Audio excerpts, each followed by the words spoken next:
अरे काका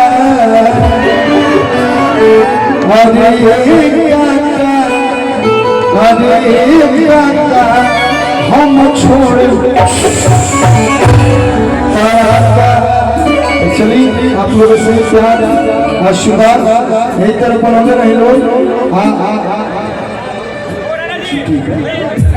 एक लास्ट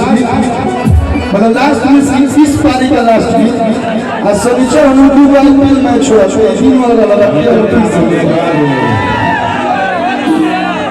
हमारे टीम हम लोग जीवन में कबू जी कबे ना करेंगे आरसीबी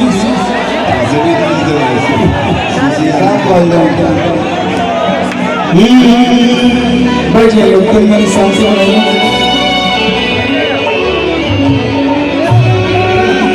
अभी अभी रंजन भैया इस मंच पे छोड़े हमारे मुकेश भैया सब लोग उपस्थित हैं। भैया से कंप्लेन है बेटी बहुत सुंदर आते हैं आपने निमंत्रण दिया था कि बाबू एक बेटी को गीत गाओ लेकिन कभी बुलाते नहीं हैं। बुला के नहीं हम मंच पे ही बोले हमें वो रविरंजन भैया जब मिली तो कि भाई एक बेटी पर गीत गाओ वही गरीब लोग बेटी पर गीत गाने की कोशिश करी ना कि जहाँ चाहिए हो सकेला हम मंच पर बोले हम लेकिन फिर से गाओ गीत गाओ बेटी हो गीत गाओ वही गरीब बेटी हो गई। देखिए बेटा भाग्य से और बेटी सौभाग्य से बेटा वो बेटी खातिर ताली बजा दे जो माई हानि के पैदा के लिए वो को बेटी हो जो ताली बजा दे वही बात करना बोली कि चाहे दोनों भी क्षेत्र होते आज के समय में बेटी बेटा से कम पड़ी सका भैया नहीं किसान हो हम कोनो पार्टी पॉलिटिक्स वाला है हमरा जो लागे लागे ना गीत गावे के चाहिए हमने के जनरल पार्टी वाला है निर्दलीय वाला बन जाएगा। सामाजिक संदेश का सोच बचो देश बचेगा अगर हम सोच में बाकी ना बेटी लक्ष्मी ना होगी तो लगता बेटी लक्ष्मी नहीं की लेकिन जो ना भी मान लेने की बेटी लक्ष्मी होली जो घर में कभी लक्ष्मी कभी ना हो यही तरीके को भाव अरे भाई लाखों बेटा बाजे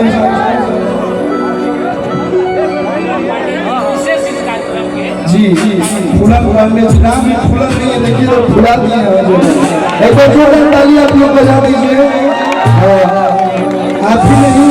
माँ तारा चंडी महोत्सव में जितने लोगों ने दिन रात करके मेहनत किया है इस कार्यक्रम को सुंदर बनाने का सभी लोगों के दिल से स्वागत अभिनंदन। और यही तरह सिलसिला चलता हो हमारी तीसरा साल हो गया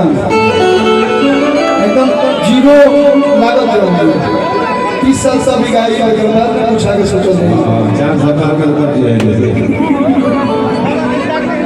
हाँ जी जी सब लोग इन साल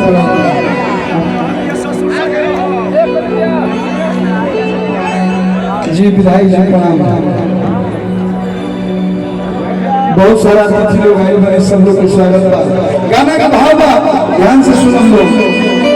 और ये भैया को के बाजे और सुरा हो बजना और बेटी भैया के टूटे मना हो बोलता भैया को बेटा बाजे और सुरा हो बजना अरे बेटी भैया बेटी के मना हो बोलता है और बदल मेरे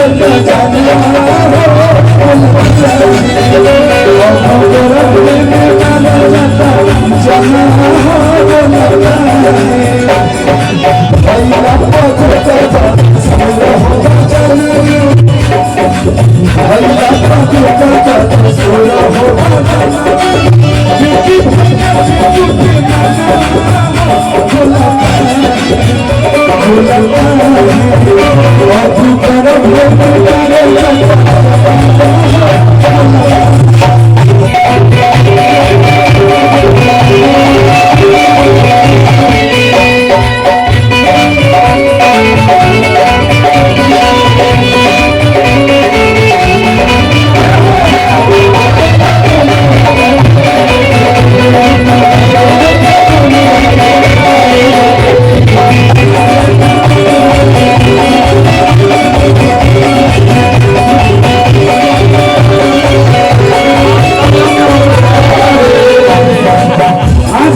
पहला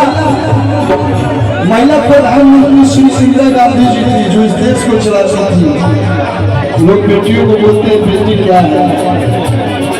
इस देश को आजादी दिलाने में अपनी जान की बाजी लगा दी। झांसी की रानी लक्ष्मीबाई भी एक बेटी थी। IPS किरण बेदी जी भी एक बेटी है। अगर हम नाम गिनवाने लगी तो बेटियों की लिस्ट इतना लंबा बा कि ध्यान हो जाएगा। लेकिन कि आखी बेटी का होली